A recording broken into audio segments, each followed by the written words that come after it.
للتضامن مع المعتقلين فلاح الصواق، خالد الطاحوس، بدر الداهوم، راشد العنزي، صقر الحشاش، وعياد الحربي، وعبد الحكيم الفضلي، وآخرين من المعتقلين اللي دفعوا حريتهم ثمن للدستور وللموقف.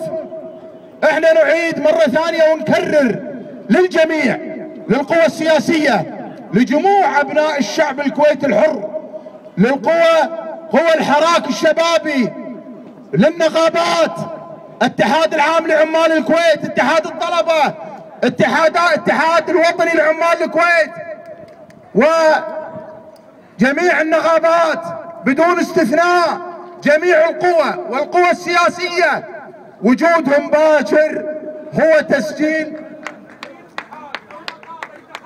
نعم، واي اتحاد، الدعوة للجميع، واي اتحاد عمالي طلابي نقابي يتخاذل سيكون لنا موقف حاسم معهم.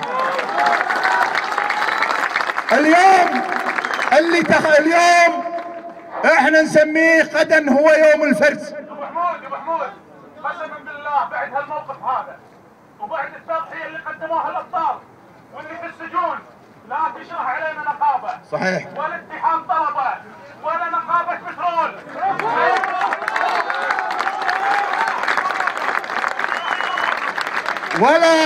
ولا قوة سياسية ولا شخصية عامة، حتى الشخصيات والجمعيات ومؤسسات المجتمع المدني حنقا نقول لهم اللي بيسجل بصمة باكر يضع البصمة.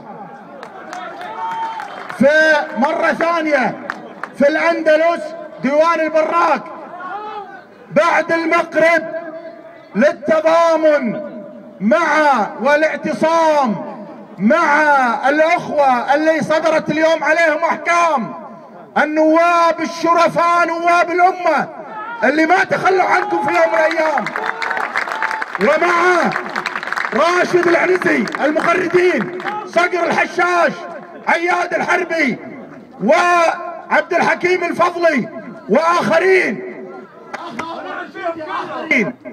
يا أخوان، هذولا كان بإمكانهم يقعدون في بيوتهم ويكسبون المبالغ ويكبرون أرصدتهم، لكنهم أبى إلا أنهم يكبرون أرصدتهم من فعل الطيب ومن رفقة أمثالكم شرواكم.